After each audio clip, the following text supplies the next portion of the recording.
पतंगबाज बहुएं। आए बुक्काटे। मुझे तो 15 अगस्त का बेसब्री से इंतजार है, जब पूरा आसमान रंग बिरंगी पतंगों से भरा होगा। हाय क्या समा होगा ना माँ जी। हाँ, और तो और जब प्रतियोगिता में मुझे विजेता का ऐलान किया जाएगा, तब देखना पूरे मोहल्ले की नजर सिर्फ मुझ पे ही होगी। आई बुक्काटे। मैंने तो सोच लिया है, मैं तो तिरंगे की पतंग उड़ाऊंगी और चक्र भी ऑर्डर कर दिए है मैंने। मेरा तो सब सेट है। आई बुकाटे। अरे बस करो तुम त्रिमूर्तियों, दिमाग का दही कर देती हो। चलो, स्वतंत्रता दिवस को आने में अब और काफ़ी समय बचा है। अपनी अपनी पतंगबाजी उसी दिन दिखाना, ठीक है? फिलहाल तो आज मंदिर साफ करना है, आंगन भी धोना है। ये कहानी है रितु, अनोखी और साक्षी की, जो वैशाली की 3 बहुएं होती हैं। तीनों बहुएं पतंगबाज होती हैं और उन्हें पतंग उड़ाने का खूब शौक होता है। उनका तकिया कलाम आई बुक्काटे होता है और वो हर बात के अंत में सिर्फ यही बोलती। चलिए तो होते हैं रूबरू इन पतंगबाज बहुओं से। अरे वाह अनोखी, क्या पुलाव पकाया है, लाजवाब, मज़ा ही आ गया।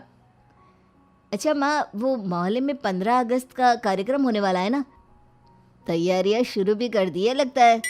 ओ कुंदन बेटा, 1 हफ्ते बाद स्वतंत्रता दिवस है। ग्राउंड में मंडप बनाना शुरू कर दिया है और इस बार भी हमेशा की तरह नाचना, गाना और पतंगबाजी होगी। बहुत मज़ा आने वाला है। हाँ पापा जी, मज़ा तो बहुत ही आने वाला है, क्योंकि इस बार ससुराल में हमारा भी पहला 15 अगस्त है और पतंग उड़ाने में इस बार हमारा ही नाम अव्वल आने वाला है। अरे पतंग उड़ाने में मैंने तो पीएचडी कर रखी है। आई बुक्काटे। लाइफ में किताब, बेलन और झाड़ू को भले ही ठीक से ना संभाल पाए, लेकिन मांझी को कैसे कंट्रोल करना है और दूसरों की पतंग को कैसे काटना है, ये तो मेरा भी बाएं हाथ का खेल है। आई बुक्काटे।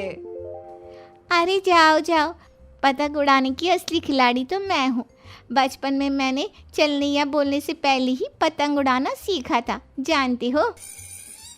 क्या बात कर रही हो साक्षी, ऐसा कैसे? बस पता नहीं, लेकिन मैं बचपन से ही अच्छी अच्छों की पतंगों को काट काट कर आई वो काटे बोलती आ रही हूँ। अच्छा, तो इसीलिए ये रावट की तरह आई बुक्काटे की माला जपती रहती हो हर बात के अंत में तुम तीनों। माँ जी, वो रावट नहीं, रॉबर्ट होता है। वैसे आप सब में से किसी को पतंग उड़ानी आती भी है या नहीं? नहीं नहीं, हम तो दूसरे ग्रह से आए हुए हैं ना। बताओगी अनोखी बहू, कैसे उड़ाते हैं पतंग? बात करती है। मेरे 3 बेटे, यानी तुम तीनों के पतियों के बारे में तो पूछो ही मत। इन्हें तो ठीक से मांझा भी पकड़ना नहीं आता, तो पतंग तो बहुत दूर की बात है। मैं भी अपनी जवानी में पतंग उड़ाना खूब पसंद करता था। 15 अगस्त की सुबह सुबह ही पूरे मोहल्ले में बस देशभक्ति पूर्ण गानों की गूंज और नीले आसमान में पतंगों का खिलखिलाना। हर छत पर एक दूसरे की पतंगों को काट कर जोरों से हंसते हुए ठाकों के साथ आई वो काटे चिल्लाना, उसका मज़ा ही कुछ और था। वो दिन कुछ और ही थे। खैर जो भी हो, मुझे तो सिर्फ मोहल्ले में ध्वजारोहण के बाद मिलने वाली गुजिया खाने का इंतजार है। इस बार तो मैं दबा कर खाऊंगा। अब जैसे जैसे कैलेंडर से दिन बीतते जाते हैं, तीनों बहुएं पतंग उड़ाने के लिए और भी ज्यादा उत्सुक होने लगती है और वो रसोई में, आंगन में, छत पर बस पतंग उड़ाने की प्रैक्टिस करने लगती है। रसोई में साक्षी बेलन को मांझा समझकर प्रैक्टिस कर रही होती है, तब अरे कट गई, आई वो काटे। अरे ओ नासपीटी, पतंगबाजी का बुखार चढ़ गया है क्या तुम पर? ऑब्वियसली माँ जी, वो तो बचपन से ही चढ़ा हुआ है ना। अभी हॉल में मैंने किसी और भाषा में कहा था क्या, जो आपको समझ में नहीं आया? आई वो काटे। अरे इस बेलन से ना रोटियां बेल, यूं दिन दहाड़े बेवकूफों की तरह ये सब कारनामे मत कर। निठल्ली कहीं की, काम की न काज की, दुश्मन अनाज की। वहीं अनोखी ऊपर छत पर वायर को थाम कर उसे पतंग की डोर मानते हुए पतंग उड़ाने की प्रैक्टिस करती है। आई वो काटे। तभी वहां पर ससुर जी आ जाते हैं। अरे जय, क्या कर रही है अनोखी बहू? मिर्च और पापड़ सुखाने की जगह वायर को पतंग समझकर, हैं? अनोखी बहू सुन तो। रुक बेटा रुक, तेरा नंबर भी लगाती हूँ, तेरी वाली भी काटती हूँ, तू बस रुक। यह क्या बदतमीजी है अनोखी बहू? भला कोई अपने ससुर से ऐसे बात करता है क्या?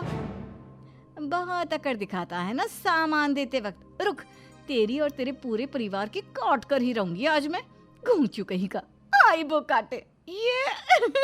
ओहो! लगता है तुम अपनी मर्यादा और तमीज की सारी रेखाएं पार कर रही हो। यह सब क्या बदतमीजी है अनोखी बहू? अनोखी अपनी ही धुन में खोई हुई रहती है कि उसे ससुर जी के होने का एहसास तक नहीं होता, और जब ससुर जी जोर से चिल्लाते हैं तब वो कहती है, ओ सॉरी पापा जी, वो मैं क्या है? तुम मेरे साथ इतनी बदतमीजी से कैसे बात कर सकती हो?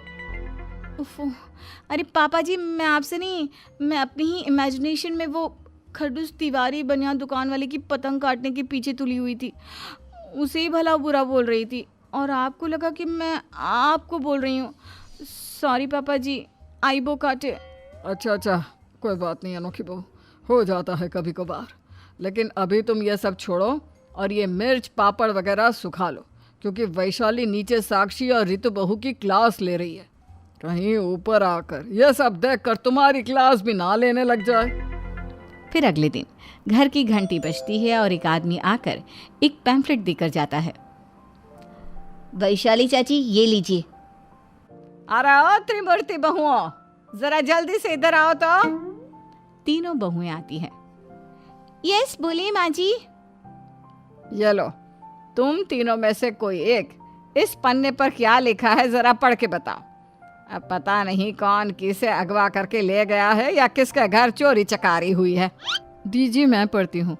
मोहल्ले में पतंगबाजी की प्रतियोगिता आयोजित होगी और 15 अगस्त को सभी को मैदान में सह परिवार एकत्रित होना होगा। जीतने वाले को मिलेंगे पूरे 1 लाख रुपए। आई बुक काटे। ये सुनकर तीनों बहुएं और वैशाली अत्यंत आश्चर्यचकित हो जाते हैं। 1 लाख रुपए, वाह! वो तो कोई पागल ही होगा जो इस सुनहरे मौके को अपने हाथ से जाने देगा। आई बुक काटे। अरे मुझे तो बस खुला मैदान और पतंग और मांझा दे दो, खड़े खड़े 1 मिनट में सबकी पतंगे काट कर सबके छक्के छुड़ा दूंगी। आई वो काटे। वही तो, अभी तो हर हाल में मैं ये प्रतियोगिता जीतूंगी, चाहे कुछ भी हो जाए। मेरे वतन की जीत के दिन मेरी भी जीत होगी, देखना आप सब। आई वो काटे। व्हाटएवर, सपनों में आई वो काटे। तीनों बहुओं के जाने के बाद वैशाली भी मन ही मन सोचती है, अब तक तो मुझे इतनी कोई दिलचस्पी या रुचि नहीं थी इस सब में शामिल होने की, लेकिन अगर इनाम रखा है तो मुझे भी भाग लेना चाहिए। क्या पता इसी बहाने मेरे भाग खुल जाए। बरसों बाद पतंग उड़ाऊंगी, डर तो है लेकिन कर ही लूंगी पार। और फिर 15 अगस्त यानी स्वतंत्रता दिवस आ जाता है। मोहल्ले के ग्राउंड में सभी ध्वजारोहण में शामिल होते हैं और झंडा लहराया जाता है और जनगण मन गीत गाया जाता है। भारत माता की जय, जय हिंद। इस सब के बाद बारी आती है पतंग उड़ाने की प्रतियोगिता की। तीनों बहुएं और बाकी प्रतियोगी अपनी अपनी पतंग और मांझे के साथ तैयार रहते हैं। तभी वहां वैशाली भी पतंग और मांझा लेकर आती है और उसे देखकर तीनों बहुएं चौंक जाती हैं।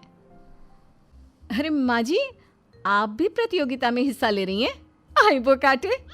हाँ फिर। माँ जी, आप अपनी बहुओं का मजाक उड़ाते हुए और ताने कसते हुए ही अच्छी लगती हो। ये पतंगबाजी एंड ऑल आपकी बस की बात नहीं। आई वो काटे। हाँ माँ जी, अब भी वक्त है, पीछे हो जाओ वरना बहुत बुरी तरह नाक कट जाएगी आपकी। अरे ओ 3 काल मुइयों, बूढ़ी हो गई हूँ लेकिन जोश और जज्बा आज भी कायम है। पतंगबाजी शुरू हो जाती है। सभी एक दूसरे की पतंग काटने में जी जान लगा देते हैं। अरे बहुओं, हवा की उल्टी दिशा में ही पतंग को उड़ाओ वरना वो लंबी नहीं जाएगी। घर पे तो बड़ा फेंक रही थी तीनों की तीनों, और अभी देखो। तीनों बहुओं के मुकाबले उनकी सास वैशाली सबसे ज्यादा तेज और ऊंची पतंग उड़ाती है और एक के बाद एक सभी की पतंगों को काटती है। और यह कटी आखिरी पतंग। आई वो काटे। सभी वैशाली के लिए तालियां और सीटी बजाते हैं और वो प्रतियोगिता जीत जाती है और तीनों बहुओं की आंखें फटी की फटी रह जाती हैं।